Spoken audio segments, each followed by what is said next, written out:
Hello and good morning, everyone. Welcome to the webinar, Services from the Indiana State Library, the secret ingredient to library success. My name is Courtney Brown, and I'm the Southeast Regional Coordinator from the Indiana State Library's Professional Development Office. I'll be your presenter and question moderator today. Kara Cleveland is also signed in and can help field questions as needed as well. Just a couple of announcements. To register for other webinars or other trainings available from the Professional Development Office, please see the Indiana State Library's events calendar, which can be found on our website at www.in.gov/library. For a full list of our current in-person training menu, please see our continuing education website. This session is about an hour, so you'll receive one LEU for this presentation. If you're watching an archived recording of this webinar, the instructions on how to obtain your LEU are in the video's description on YouTube, or you can also find those instructions on the ISL's continuing education site under LEU policies. So we will go ahead and get started. So again, welcome to our webinar on Indiana State Library Services. I am really excited that we have so many people signed up for this webinar, and I'm excited to share lots of great info with you. There are a ton of services that the ISL provides that I wasn't even aware of until I started working here, and I really wish I had known about them when I was working in public libraries. So I'm really happy that I get to share all this information with you today. If you can't tell, I'm super passionate about the services that we provide, but I'll try really hard not to talk so fast. But if I do, just let me know in the chat box that I need to slow down. So on the screen here, is a picture of the Great Hall in the State Library. We really do have a beautiful building. If you haven't had a chance to visit, I do highly recommend that you do. You know, once COVID restrictions are up and all of that, whenever that's going to happen. So a little bit of history about the State Library. It was established in 1825. The original conception of the State Library was restricted for the use of legislators and state officials. The Secretary of State acted as the first librarian, and as the collection grew, it moved around the State House in different areas. In 1841, they hired our first real librarian. His name was John Cook.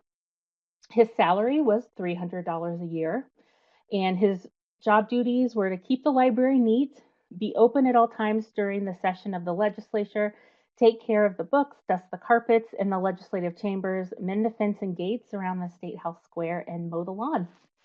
So that's kind of fun. That kind of sounds like our other duties as assigned these days. In 1934, the first building was built, and then an extension was built in 1976 and a renovation in 2000. In the beginning of the 20th century, services expanded to citizens of Indiana and Indiana's public libraries.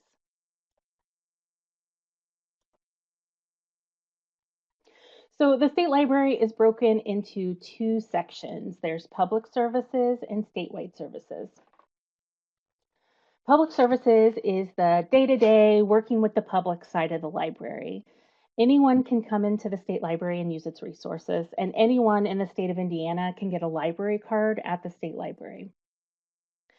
We are a special research library, so not a traditional public library, but we are open to the public with a focus on Indiana history and genealogy, things like that. The majority of our collection is Indiana related. There are a number of departments under the Public Services umbrella, and we'll talk about a few of those in a bit. And then there's statewide services. So statewide services encompasses three divisions at the State Library: the Library Development Office, or LDO, the Professional Development Office, or PDO, and the Management Information Services, which is basically like the IT department of the library. So these divisions, along with the legal consultant and our certification program director, are responsible for supporting the development of libraries and library staff in Indiana. So we'll talk about the different services through the statewide services umbrella as well.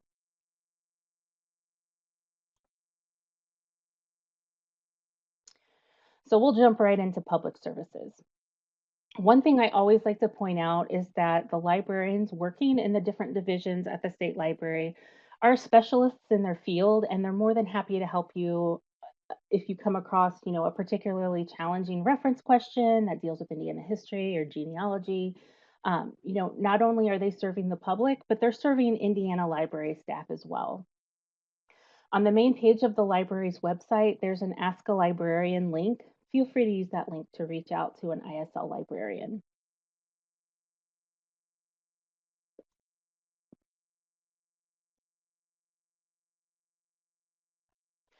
The genealogy collection has developed over time to become one of the largest collections of family history information in the Midwest. The collection includes more than 50,000 print items, both published and unpublished, and include family and local histories, cemetery transcription, Indiana marriage indexes going as far back as early 1816 for some counties, military and pension information, passenger lists, research guides, name origins, and a lot more. Online genealogy databases are available in the library only. The big ones are Heritage Quest and Ancestry, but there are a few more as well. The emphasis of the collection is on Indiana and bordering states, as well as eastern and southern states. And patrons can schedule second Saturday one-on-one history consultations through the genealogy division. On Wednesday afternoons, volunteers from the Carolyn Scott Harrison chapter of the Daughters of the American Revolution are available to assist patrons who are researching their lineage. Right now, the DAR is on hiatus until the COVID numbers are better or until we're allowed to have more patrons in the library, and then that will start up again. Every other year, there's a genealogy and local history fair. It's usually in October and it's free and open to all. The next one will be in 2022. The genealogy department can also help you with any questions you may have about your own genealogy collections or Indiana rooms.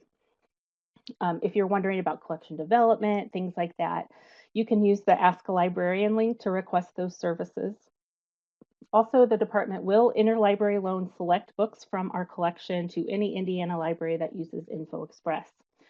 There are some rules. We must have at least 2 copies of the book. It must be newer than 1975, and the copies must be in good shape, and the book is restricted to in-library use at the borrowing library.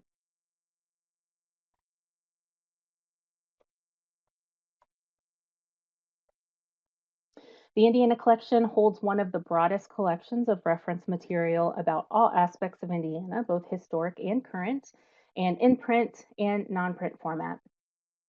Specialized collections are available in the areas of Indiana history and current events, people, places significant to the state, historic town directories and plat maps, historic and current maps and atlases, state laws from 1816 to present, various Indiana city and county directories, biographies of Hoosiers, Indiana newspapers and periodicals from all 92 counties.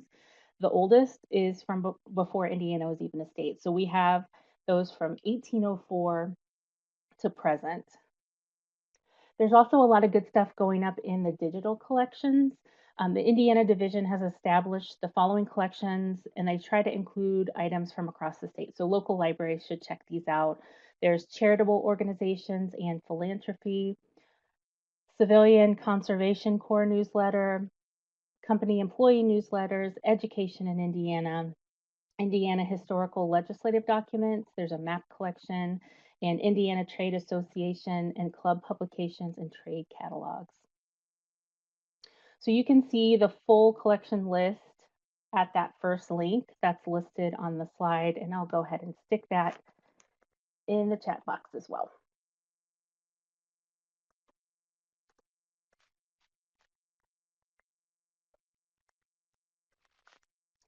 Also, they've recently established an Archive It collection to capture digital-born and electronic state documents.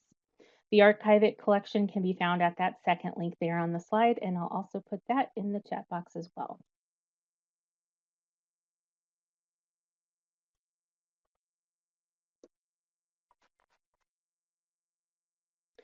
The Indiana Division librarians answer questions from all over the world about Indiana, and again, they're happy to assist you in navigating their resources to help you find what you're looking for.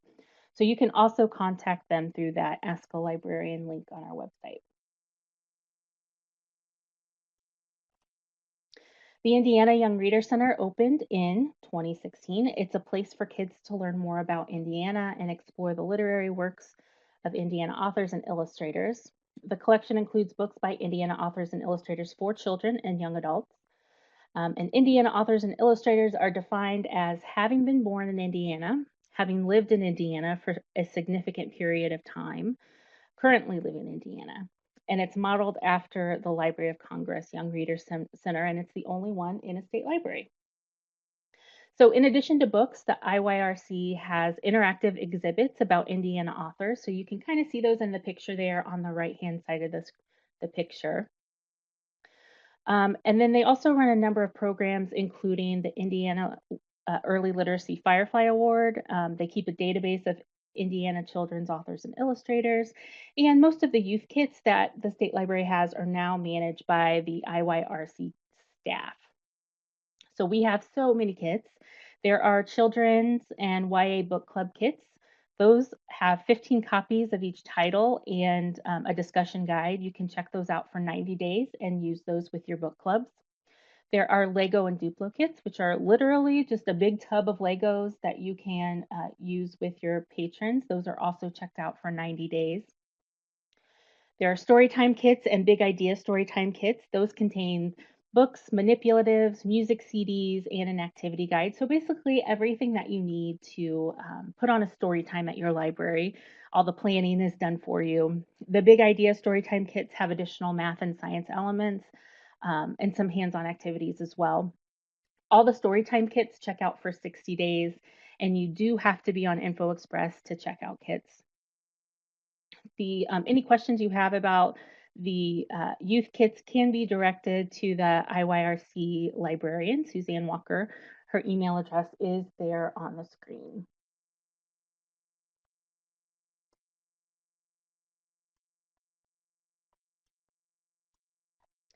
The Reference and Government Services Division serves legislators, state employees, businesses, scholars, and those looking for information not available from their local public library.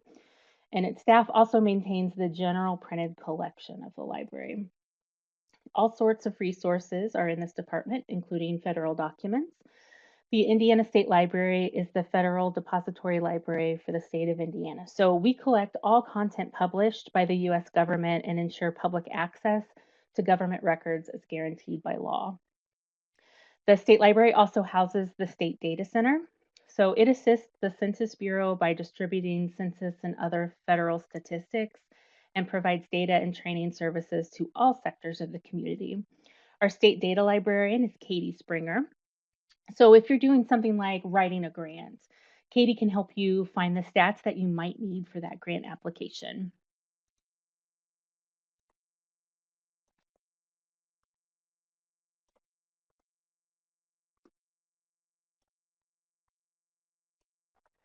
Okay, so our manuscripts division houses handwritten and unpublished documents. Collections include Civil War era letters and diaries, family papers, papers of political figures from Indiana, pictures, broadsides, oral histories.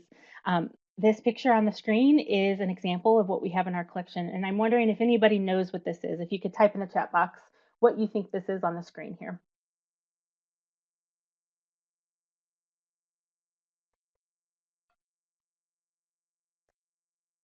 Yes, it is hair. Yes, so locks of hair from girls given to soldiers inducted into the Army in 1865. So that's pictured here. That's in our collection. We also have a piece of ivy from Abraham Lincoln's casket as his funeral train stopped in Indiana on its way to Illinois. And we also have a letter signed by Gus Grissom, which is one of the original NASA astronauts and from Indiana. You can search the manuscripts online catalog on the link on the screen there, but I'll also put that in the chat box as well. There's some really neat stuff in there.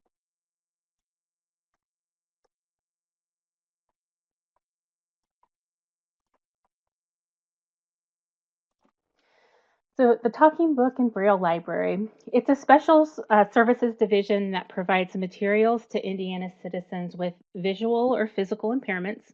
In order to qualify, a person must be an Indiana resident and not be able to use standard print material. So it could be someone with a visual ailment, or maybe they just can't hold a book anymore. So they are also eligible for this program.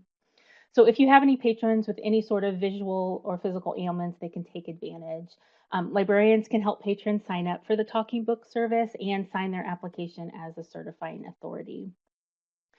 Through Talking Books, patrons can borrow Braille books, digital audio books, large print books, audio magazines, and special playback equipment from the library.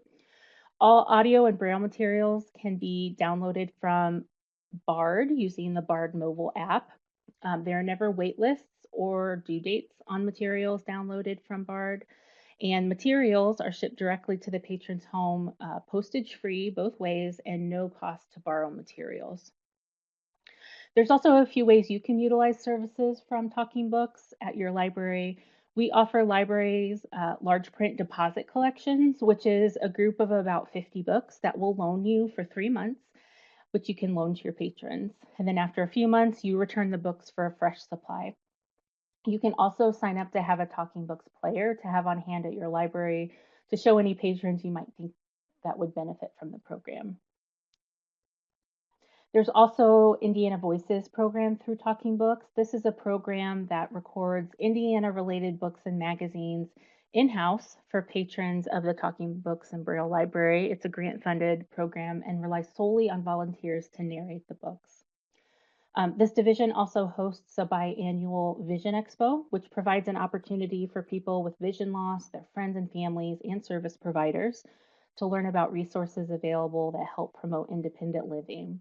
It's open to the public and includes a number of assistive technology vendors.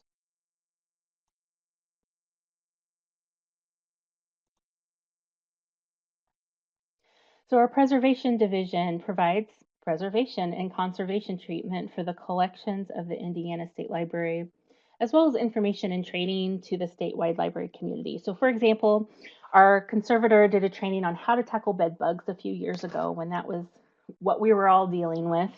Our current conservator is Seth Irwin. He is pictured here. He has his very own lab on the 4th floor of the State Library.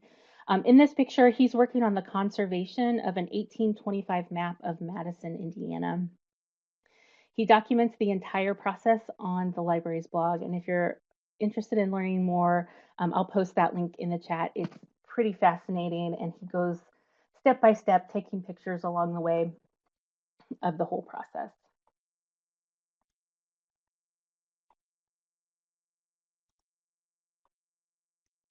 Does anyone have any questions about public services before we move on to statewide services? Okay. So statewide services, we do have a director of statewide services who works directly under our state librarian. Her name is Stephanie Asbury. There's the library development office. They handle things like the annual report, certification, CERCs. There's the professional development office. We do webinars, face-to-face training, kit checkout. Kind of one way to look at it is LDO supports libraries and PDO supports librarians and library workers. Of course, there's a ton of crossover, but that's kind of the general idea. And then the MIS, or kind of IT division of the library, our Evergreen coordinator works through that department. We have Inspire tech support, website hosting, and a lot of other things as well. So we're going to get right into the library development office. The LDO office has a supervisor, Jen Clifton, and that name should be probably pretty familiar to you. There's also 2 public library consultants, Haley Trefun and Angela Fox, a resource sharing coordinator, Nicole Brock, and an administrative assistant, Terry Black. Terry is who people reach if they call our 1-800 number or email the statewide services email address, and then she also runs the job board. So I'm going to get into some services from LDO.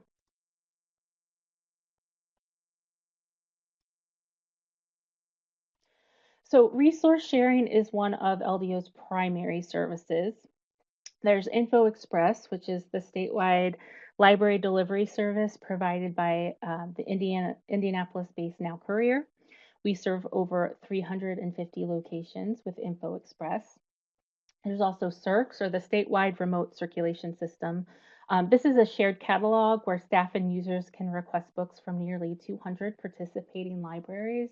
And then there's also Indiana Share, which is a mediated OCLC interlibrary loan for smaller libraries and institutions.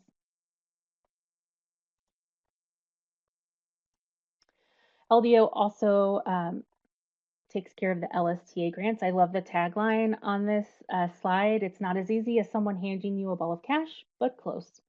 I can't take credit for that one. Angela Fox, the LSTA grant coordinator, came up with that. But these grants are for digitization and technology. All levels of experience are invited to apply for these grants. The grant cycle usually is information posts in January. The application is due in late March, and then projects start in the summer. Now, that's the typical grant cycle, but with coronavirus this year, everything got pushed back, and our grants didn't kick off until mid-October, and then they won't end until June. Angela will aim to get us back on track next year, but she doesn't control state budgets or pandemics or anything like that, but she'll try. If you have any questions about LSTA grants, you can contact Angela Fox. I'll put her email address in the chat box.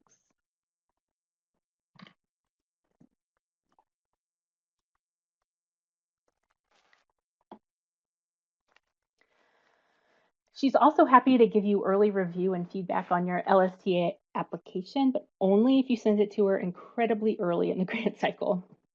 If you wait until the week before the grant's due, she won't be able to help you out.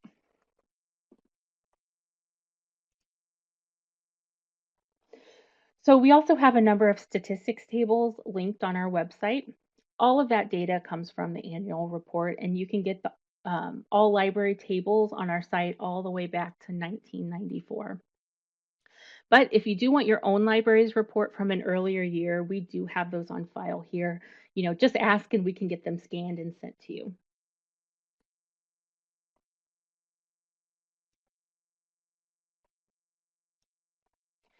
Bibliostat Connect is one of the services provided through our annual report collection software, and it's another way to access and visualize data. It can help make an impact in presentation by basically providing graphics from your stats. Every library has access to it. It does require a password. If you don't know it, you can contact Angela Fox.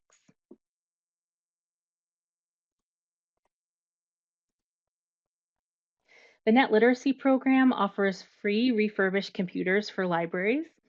There's no real set schedule for when we receive computers to give out, but we always announce when we have them on the listservs. One thing to note is that the computers can be super outdated and we can't really guarantee their version of Windows is still supported, but free computer.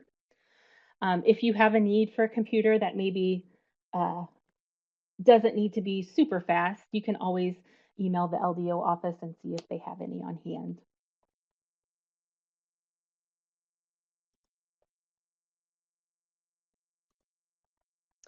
So we do have some library law resources. The state library lawyer, Sylvia Watson, she can answer general law questions. Archived law collections are also available on our website, so legislative updates, FAQ bulletins, and legal bulletins on a variety of topics. There are webinars on Indiana library laws and public access laws and public library expansion. We do encourage you to consult your own counsel on tricky matters, but this can be a kind of a jumping off point to bounce those things off Sylvia. I see we have a question. Does Net Literacy take donations? I don't know the answer to that. Let me check. I would say probably no, but I will check and send that answer out when I send the recording out to everyone. I'm making a note here. LDO also collects policies. Um, we link to examples on our website. Policies are required by standards, and it is important to review those. Libraries evolve, so should policies. Um, we have no definitive policy template, but we do have examples from other libraries. We do have more archive than what we have linked on our website, so ask if you can't find a good sample policy for your situation on our website. Um, you know, Feel free to email LDO. They don't post everything they get, and it's possible that we may have something that can help that just isn't on the website. Also submit your policies to LDO so they can be used as examples for other libraries as well. So in addition to everything I talked about, the Library Development Office also manages E-Rate, which is a discount telecommunication program available to libraries from the federal government. They also keep historical files for each public library with things like establishing documents, clippings, correspondence, and then they also manage library standards. So we'll move on to the Professional Development Office, or PDO. This is the department I work for, and we are basically the library staff to support library staff. We'll cover some of our programs here. So the Connect IN program is a free website hosting. Since having a website is required under library standards, the ISL will provide you with free, high quality, and functional websites. We'll host your website for free and provide 20 free email addresses for library staff. Free, free, free. This program is for public libraries without a current online presence or those having trouble maintaining their existing site. Websites are created on WordPress. We give you a login and a basic template, and you're responsible for adding content and maintaining the site. If you have questions or would like to know more about the Connect IM program, you can contact your regional coordinator.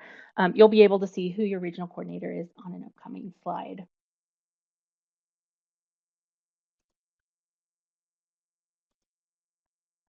So the library has lots and lots of resources for working with youth. Our biggest one is our children's consultant, Beth Yates. Her email is listed there on the screen, and I'll go ahead and put it in the chat box as well.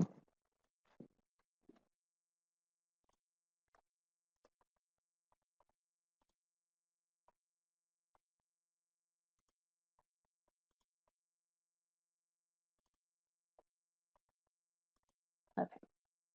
So Beth's email address is listed in the chat box. Let me get back to my notes. There we go. In the before COVID times, if you can remember that, Beth would come out and to your library and do youth-related trainings for library staff. Like the rest of PDO, she's transitioned to all virtual trainings for the time being. She's also created two self-paced training courses that are a little bit more involved than a typical webinar. She's done Reader's Advisory for Everyone and Every Child Ready to Read. Those are on the Moodle platform and they are linked on our website. Beth is also your resource for all things summer reading, including CSLP, and she has two more CSLP trainings that will be live in January. She'll also be recording CSLP trainings for anyone that can't make those trainings in January. And then she's always available for consultations about youth services related topics.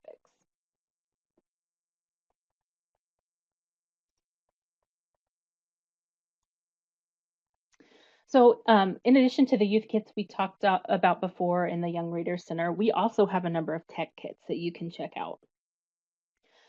Tech kits include Bloxels, Code and Go Robot Mouse Activity Set, Cublets, the Dash Robot with challenge cards, a Lego We Do, Snap Circuits, Squishy Circuits, the Star Wars Droid Inventor Kit. Eventually, you'll be able to reserve these kits online, but COVID kind of threw a wrench in our plans.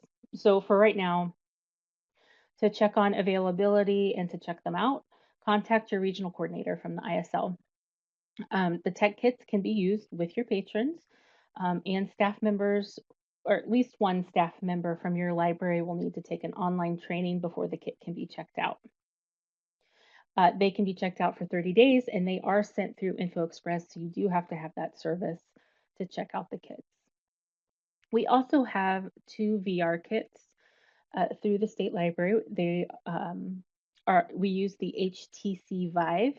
It comes with the Vive 2 tripods for the Vive base stations, a PC computer, a monitor, and its own flat cart. So it's a beast. It's a pretty huge um, kit. To check it out, you do have to contact your regional coordinator to set up a drop off and a staff training. So we do live trainings with the VR equipment just because there's such a large learning curve there. The system checks out for a month and it can be used with your patrons.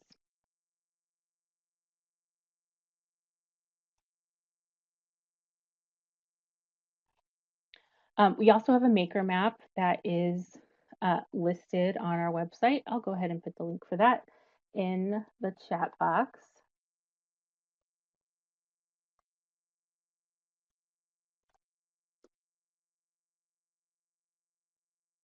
So it's basically just a map of Indiana that shows libraries in the state that have maker equipment. It was updated pretty heavily in 2017 with the annual report info, and then it's been updated here and there since then. So this is a good resource if you have questions and want to connect with others in the state doing, something similar. So basically, you just click on a pin and it'll show you the library and what kind of maker material they have. If you'd like to be added to the maker map, or maybe you're already on the maker map but it's not up to date, you can send me an email and I can get that updated for you.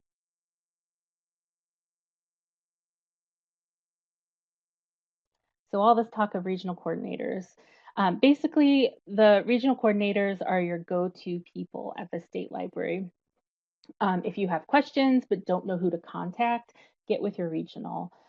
We'll make sure you get to the right place. We also facilitate webinars through the state library, like this one here. Um, we'll also come out and do on-site training. Right now, we're not doing that, but we are transitioning to virtual trainings, virtual staff days, and things like that. So we will certainly work with you to get you the training that you need. So you can see on the map here, and the whole state isn't on the map, but you can kind of see. So I'm the southeast region there in pink. Laura Jones is our northwest region, so she's in blue there.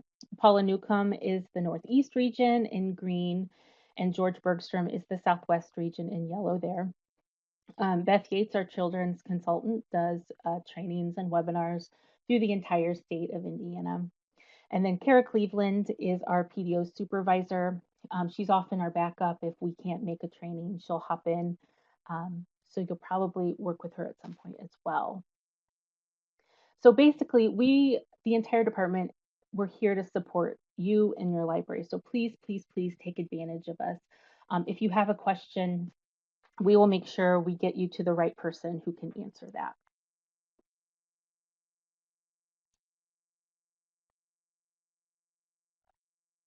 So continuing education is a big part of what the Professional Development Office does, along with some help from LDO as well. So I'd like to briefly talk about the different ways we support continuing ed.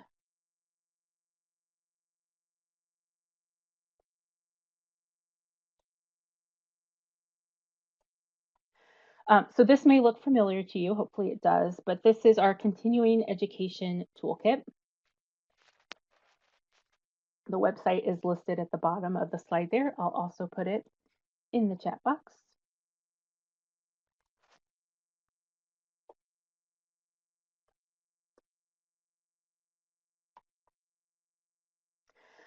So from here on this page, you can find links to pages on certification, LEU policies, as well as the full certification manual and certification application. And then the big one, which also helps with certification, is find training.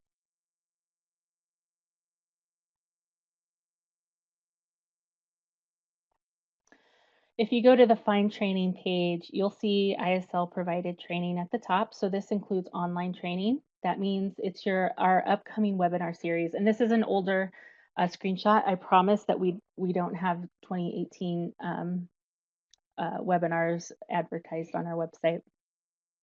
It also includes LDO's annual trainings, which are the budget training, new director workshop, and the bookkeeping and annual report workshops. Those are linked there. It also includes the Difference is You, which is a support staff conference that's put on by the state library.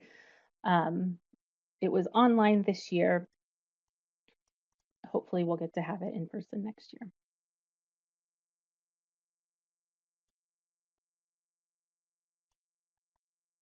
So if you scroll down, you'll see upcoming free training. This is put together by Kara Cleveland for the month. There's a list of LEU eligible trainings that are free that you can take. There's also a pre-approved training provider list. So if an organization is on that list, all the training that they do are worth LEUs. You don't have to check in with the state library. You can automatically earn LEUs. Now, they may not all be free, but they all are worth LEUs. And then there's some other training resources listed there. I do want to point you out to LinkedIn Learning. So this is a service that the state library pays for, and it's for all Indiana library workers. And there's all kinds of training on LinkedIn Learning. You know, if you want to learn about customer service or mindfulness, or maybe you just want to get better at Microsoft Excel, all of that stuff is on LinkedIn Learning, and all of the trainings are worth LEUs. So I do want to highlight the archived webinars link there.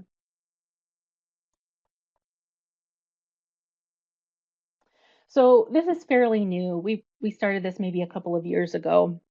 So we record all of our webinars like we're doing today, and then we get those uploaded to YouTube, clean up the transcription so it's ADA compliant, and then you guys can watch them anytime and earn LEUs. No need to even contact the state library.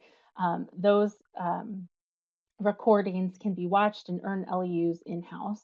We have well over 100 recordings on our website. When you click on that archived recording link, this is what you'll get. That archived webinar LEU policy is linked on our site. That's that top blue highlight. So that basically tells you how to create LEUs for watching archived webinars. Essentially, you can create those certifications in-house. They just need to include the name of the webinar, the date you took it, the name of attendee, the provider, and then a signature by someone in your organization. Usually it's an HR person or your director. All of that is listed under that policy link. In the middle there are webinar categories. So you can see facilities and security is highlighted. So I'll show you what that looks like on the next slide.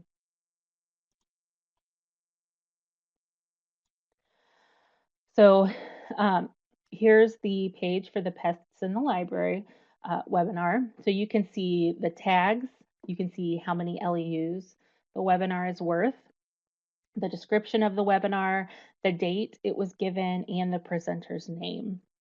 To view the webinar, you just click on the play button on that YouTube video there.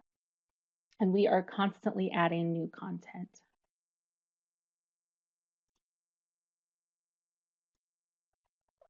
So another sort of professional development is roundtables and counterparts. So this is so invaluable. Um, you know, getting together outside your library walls and talking to other people who do what you do. You know, you can find out solutions to problems or learn from each other's, you know, learn some new ideas. We keep track of those meetings that are happening around the state. So you'll want to take a look and see if there's a conversation that you'd like to join.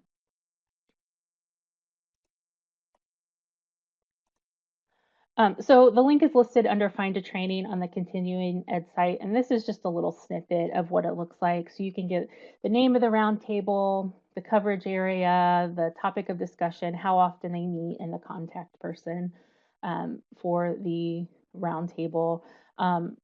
We just keep track of this as a resource for other library workers. If you attend a roundtable that isn't listed on this, please let us know so we can get it added and advertise for you. And then Statewide Services also facilitates Inspire. So Inspire is Indiana's virtual online library.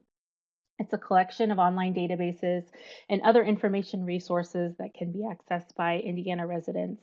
It began in January of 1998 as a project of the Indiana State Library, funded by a one-time development grant from the Lilly Endowment.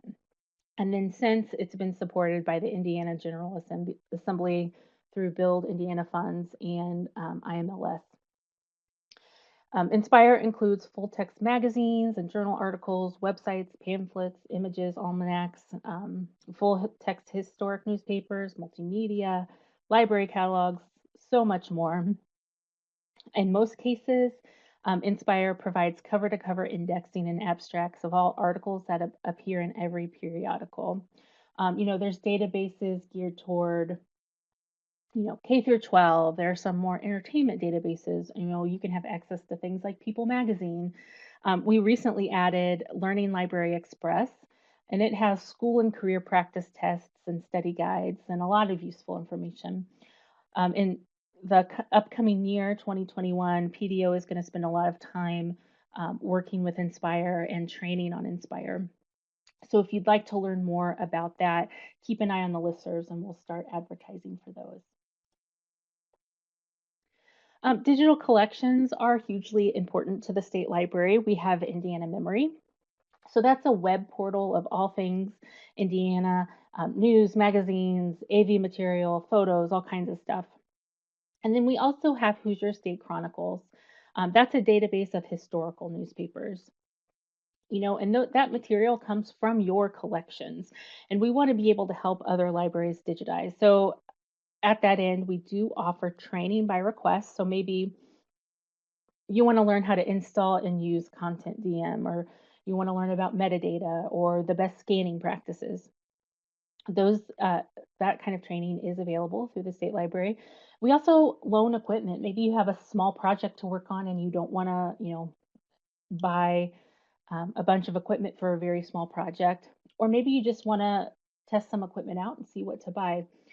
You can We do lend out equipment from the state library. Digitization services are managed by Justin Clark and the Indiana Historical Bureau, which is now a part of the state library. His contact can be found on the screen, and I will go ahead and put his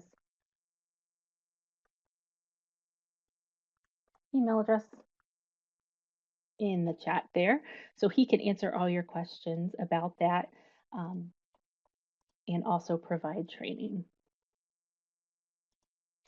So if anyone has any questions, go ahead and put them in the chat box. I know I just threw a ton of information at you. If you have any questions or maybe kind of remember something that I talked about but not quite, feel free to send me an email. My email is there on the slide. I'm happy to help you with whatever you're looking for. And we will go ahead and stop the recording before we move on to the LEU.